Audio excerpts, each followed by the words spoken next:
सामने से निकल रहे हैं, अपने आनंद को पूरे माहौल में बिखेर रहे हैं, पूरे वातावरण को हाथी घोड़ा बाल की जय कन्हैया लाल की से गुंजायमान कर रहे हैं। प्रभु का चल विग्रह इस समय रजत कमल में विराजित है और अति शीघ्र अब प्रभु का पंचामृत अभिषेक आरंभ होने को है। ये पंचामृत अभिषेक विशिष्ट होता है क्योंकि ये कामधेनु गाय से करवाया जाता है।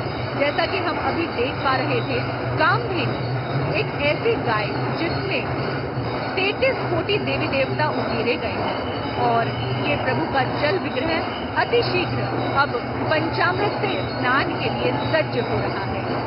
प्रभु का ये विग्रह उसी तरह से सजाया गया है जैसे एक नन्हे बालक को, नन्हे शिशु को सजाया जाता है। और अब देखिए, रजत सूप में प्रभु के इस जल विग्रह को लेकर उस स्थान पर पहुंचाया जाएगा जहां पर पंचामृत अभिषेक होगा। देखो दीपिका, एक बात मैं बताना चाहूंगी, ये जो चांदी की जो स्वर्ण मंडित परात है उसको त्रिष्टा बोलते हैं। इसमें श्री चल विग्रह आकर पंचामृत अभिषेक वाले स्थल पर लाया जाएगा और दूध, दही, घृत जिसे घी बोलते हैं, शहद, शर्करा, सर्वौषधि और सुगंधित द्रव्यों से प्रभु का पंचामृत अभिषेक होगा। बिल्कुल ठीक कहा था तुमने कि स्वर्ण मंडित कामधेनु स्वरूपा के पयोधर से पहला दुग्धाभिषेक हुआ था और अब पंचामृत अभिषेक जो है वो देखिए रजत सहस्त्र कमल पर श्री चल विग्रह को विराजित कर दिया गया है और त्रिष्टा में जो श्री चल विग्रह विराजित कर दिए गए हैं। अब यहाँ पर ये प्रथम दुग्धाभिषेक हो रहा है कामधेनु स्वरूपा के पयोधर से। जो देखिए, जब कोई भी मानव रूप में जन्म लेता है तो उसका जो प्रथम पान है वो दुग्धपान है और यहाँ पर जो कामधेनु स्वरूपा के जो स्वर्ण मंडित पयोधर हैं उनसे श्री कृष्ण का प्रथम दुग्धाभिषेक किया जा रहा है और ये दुग्धाभिषेक काफी समय तक चलेगा। और उसके बाद जो पंचामृत अभिषेक होगा वो दक्षिणावर्ती शंख जो होगा, जिसकी चोंच रजत से मंडित होगी, उस रजत मंडित शंख से जो होगा वो दक्षिणावर्ती शंख से पंचामृत अभिषेक होगा।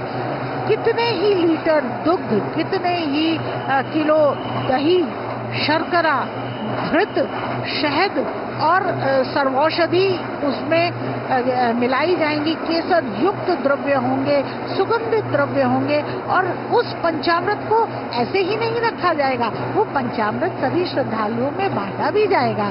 और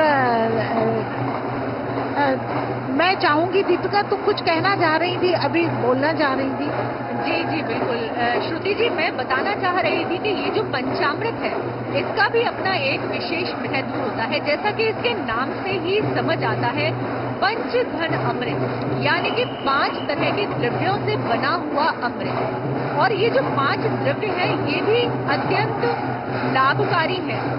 जैसा कि पहले आपने बताया कि सर्वप्रथम होता है दुग्ध, जिसका कि इस समय प्रभु को स्नान कराया जा रहा है।